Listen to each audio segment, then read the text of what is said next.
En 1954, dans les rizières du delta du Mékong, des médecins militaires français observèrent quelque chose d'inexplicable pour eux. Des soldats épuisés, mal nourris et affaiblis par les fièvres tropicales, retrouvaient des forces bien plus vite que leurs camarades traités à l'occidental. Leur secret était simple. Des familles vietnamiennes leur donnaient à manger des graines germées. Pas de cuisine compliquée, pas de préparation longue. Juste des graines dans de l'eau, 3 jours d'attente et un aliment qui sortait du bocal en débordant de vie. Les médecins notèrent le phénomène sans pouvoir l'expliquer avec leurs outils de l'époque. Il fallut attendre 2012 pour que des chercheurs de l'université Cornell publient une étude qui expliqua, tout en chiffres scientifiques. Une simple graine verte, germée 4 jours dans un bocal d'eau, multiplie sa teneur en vitamine C par 24, ses antioxydants par 6, son acide folique par presque 4, et réduit de 75% les antinutriments, qui empêchent votre corps d'absorber le fer, le zinc et le calcium. Tout cela sans terre, sans engrais, sans électricité, sans jardin, d'aucune sorte. Juste de l'eau, un bocal et 3 jours de patience.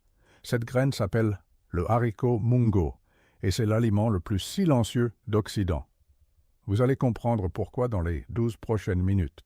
Avant de vous expliquer ce que la science a découvert, permettez-moi de vous dire où vous êtes. Bienvenue sur Secret Vert. Ici, nous ne parlons pas de jardinage décoratif, ni de plantes d'intérieur pour appartements. Nous parlons de savoir réel, utile, appuyé par la science et l'histoire.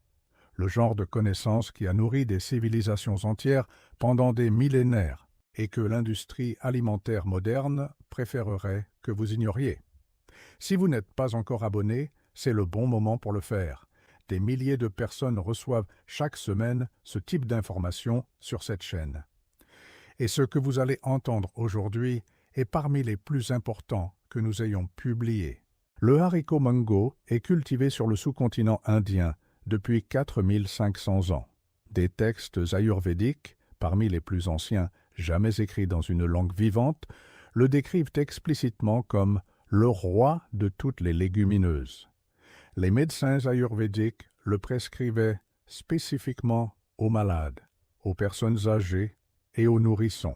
Et cette graine si ancienne n'est que le début de ce que vous allez apprendre. Cette vidéo n'est que la partie émergée de l'iceberg. J'ai rassemblé tout ce que l'industrie ne veut pas que vous sachiez. Tout est dans le pack complet du trésor vert. Des plantes médicinales que l'industrie pharmaceutique a voulu enterrer. Des traitements maison qui coûtent des centimes et fonctionnent mieux que ceux du commerce. Des techniques de conservation que vos grands-parents utilisaient avant le réfrigérateur. Des engrais naturels qui font exploser votre jardin sans rien dépenser. Des secrets de fermentation que plus personne n'enseigne, et bien plus encore. Plus de 10 guides en un seul endroit, sans détour, droit au but. Le lien est dans la description. Mais restez ici. La vidéo ne fait que commencer. Revenons aux médecins ayurvédiques et à leur roi des légumineuses. Ils ne prescrivaient pas le haricot mungo sec, mais toujours germé. La soupe de haricot mungo germé, connue sous le nom de mung dal, était le premier aliment donné aux patients sortant de maladies graves. On la donnait aux enfants lors de la transition du lait maternel à la nourriture solide. 4000 ans d'observation clinique pointaient tous vers le même résultat.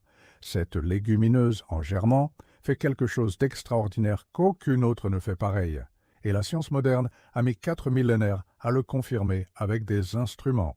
L'étude Cornell de 2012 a mesuré exactement ce qui se passe lors de la germination. Dans les graines sèches de haricot mungo, la vitamine C est pratiquement absente au départ. Quand le germe atteint le 8e jour, il contient 1285 mg par kilogramme de poids sec, une multiplication par 24 depuis presque zéro. Ce n'est pas une augmentation modeste. C'est fabriquer de la vitamine C à partir de rien. Les phénols totaux antioxydants protégeant vos cellules contre les dommages oxydatifs ont augmenté de 4,5 fois au cours de la germination. Les flavonoïdes totaux, autre groupe d'antioxydants très puissants, se sont multipliés par près de 7 par rapport à la graine sèche initiale. Et l'activité antioxydante globale a atteint 6 fois la valeur d'origine. La même graine, la même génétique, la même matière physique sous le microscope. Vous n'avez rien ajouté, que de l'eau et quelques jours de temps. Et le résultat était un aliment avec 6 fois plus de pouvoir documenté contre la maladie. Mais les chercheurs ont découvert encore quelque chose qui change tout. Lors de la germination, non seulement les nutriments bénéfiques augmentent, mais les composés nuisibles disparaissent en parallèle. Toutes les légumineuses contiennent des antinutriments qui bloquent l'absorption des minéraux. L'acide phytique séquestre le fer, le zinc et le calcium dans l'intestin. Les inhibiteurs de trypsine empêchent vos enzymes digestives de traiter correctement les protéines. La germination du haricot mungo réduit l'acide phytique de 75%. Les inhibiteurs de trypsine chutent de près de 40%. Les tanins qui perturbent l'absorption des nutriments diminuent de 6 fois. La graine sèche contient les nutriments mais les garde derrière des barrières chimiques. La germination abat ces barrières et multiplie le contenu en même temps, comme si quelqu'un avait conçu ce processus spécifiquement pour le corps humain, parce que 4500 ans de culture et d'observation ont fait exactement cela. En 2021, une fusée Falcon 9 a décollé de Cap Canaveral vers la station spatiale. À bord se trouvait une expérience appelée Space Beans, avec des graines de haricots mungo, sélectionnées pour leur densité nutritive et leur vitesse de germination en apesanteur. La même année, des chercheurs italiens ont publié une découverte encore plus remarquable. Ils ont exposé des graines en germination à des doses croissantes de rayonnement X, le même type de rayonnement ionisant auquel les astronautes font face dans l'espace profond. Ce qu'ils ont découvert était remarquable. Les germes cultivés sous lumière LED rouge et bleue ont non seulement survécu aux radiations, mais ont produit plus d'antioxydants en réponse. Le germe fabriquait littéralement son propre bouclier biochimique contre les radiations. La NASA documente que les aliments riches en antioxydants, comme le haricot mungo, offrent une protection supplémentaire contre les rayonnements cosmiques. L'aliment qui protège les astronautes contre les rayonnements cosmiques pousse dans un bocal sur votre plan de travail en 5 jours. Pourquoi presque personne en France ne fait cela chez soi alors? La première raison est un biais visuel que nous portons depuis des décennies.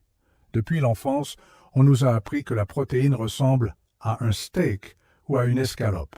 L'industrie des compléments renforce cela avec des images de muscles et de boîtes industrielles. Un bocal avec des germes blancs qui poussent sur le plan de travail ne ressemble pas à de la protéine. Pourtant, une tasse de haricots mungo cuits apporte 14 grammes de protéines complètes. Les isolats de protéines de mungo ont été mesurés à 87% de pureté, avec des acides aminés essentiels dépassant les exigences de l'Organisation mondiale de la santé. La deuxième raison est l'incompatibilité économique avec le modèle industriel. 1 kilogramme de haricots mungo secs coûte entre 2 et 4 euros au magasin.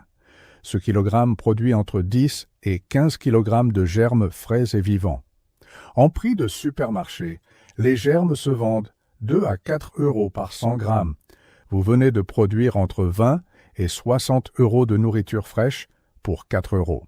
Aucune entreprise ne peut construire une chaîne de distribution rentable là-dessus. La troisième raison est la périssabilité naturelle du produit. Les germes durent 3 à 5 jours au réfrigérateur et ne survivent pas au transport global. Le système n'a pas besoin de supprimer activement les germes de haricots mungo. Il ignore simplement ce qu'il ne peut pas monétiser. Mais nous vous l'enseignons. Voici le processus complet, sans étapes cachées. Voici tout ce dont vous avez besoin pour commencer aujourd'hui avec ce que vous avez déjà. Premièrement, un bocal à large ouverture. N'importe quel bocal en verre propre convient. Deuxièmement, un couvercle respirant. Un morceau de gaz de pharmacie avec un élastique. Ou un couvercle à maille fine spécial germination disponible pour environ 2 euros. Troisièmement, des haricots mungo secs, en épicerie bio, magasin asiatique ou en ligne. Un sac de 500 grammes coûte 2 à 4 euros et produit plusieurs lots de germes. Quatrièmement, de l'eau propre du robinet. Si trop chlorée, la laissez reposer une nuit. Mesurez un quart de tasse de haricots mungo secs. La quantité paraît faible. C'est la première surprise. Ce quart de tasse remplira tout le bocal en quelques jours. Rincez les graines sous l'eau courante et retirez les brisées ou celles qui flottent. Placez-les dans le bocal et couvrez-les de 8 cm d'eau fraîche. Couvrez le bocal. Laissez tremper 8 à 12 heures. Toute la nuit est idéale. Cette phase de trempage active les enzymes de la graine et commence à décomposer l'acide phytique. Après le trempage, égouttez toute l'eau, rincez à l'eau fraîche, égouttez à nouveau. Les graines doivent être humides, pas immergées. L'eau stagnante favorise les bactéries. Inclinez le bocal dans un bol pour que l'excédent s'écoule et que l'air circule. Placez-le à l'abri du soleil direct. Un placard de cuisine fonctionne parfaitement. Les haricots mungo germent très bien dans l'obscurité. Pas besoin de fenêtre ni de lumière. 2 fois par jour, matin et soir, rincez et égouttez. C'est tout l'entretien. Voici ce qui se passe au cours des 4 à 5 prochains jours. Dans les 24 premières heures, de petites queues blanches émergent des graines. La vie se passe visiblement dans votre bocal sur votre plan de travail. Au deuxième jour, ces queues sont devenues des racines de plus d'1 centimètre. Au troisième jour, les germes mesurent 2 à 5 centimètres, tiges blanches et croquantes. Le bocal qui commençait au quart est maintenant à moitié plein ou plus. Au 4e ou 5e jour, vous avez un bocal débordant de germes frais et vivants. Le quart de tasse original a été multiplié en volume entre 8 et 10 fois. Vous tenez dans vos mains de la nourriture qui n'existait pas il y a 5 jours, avec 6 fois les antioxydants de la graine sèche d'origine, avec 24 fois la vitamine C, avec presque 4 fois l'acide folique, avec 75% moins d'acide phytique, bloquant l'absorption des minéraux. De la nourriture qui était vivante il y a exactement 5 minutes. Donnez-leur le rinçage final. Placez-les au réfrigérateur avec du papier absorbant. Ils durent 3 à 5 jours, mais vous voudrez les manger bien avant. La saveur est fraîche, légèrement sucrée, avec un croquant qu'aucun germe en sachet n'égale. Crus en salade dans un bol de céréales provençales. Sauté à l'ail, gingembre et sauce soja. Dans les soupes en fin de cuisson, dans les râpes, dans les omelettes, sur les tartines. Au Vietnam, ils garnissent le faux bouillon. En Corée, ils sont la base du sukjunamul. En Inde, on les mange comme repas complet avec citron, oignons, tomates et coriandre. Des milliards de personnes en Asie le savent depuis des générations. Ce savoir n'a jamais été perdu. Il n'a simplement jamais traversé nos frontières. Et n'oubliez pas, tout ce que l'industrie ne veut pas que vous sachiez est rassemblé dans le pack complet du Trésor vert. Plus de 10 guides en un seul endroit, le lien est dans la description. Abonnez-vous à Secret Vert si cette vidéo vous a ouvert les yeux. Chaque semaine, nous publions le savoir que l'industrie préférerait garder pour elle. À la prochaine vidéo.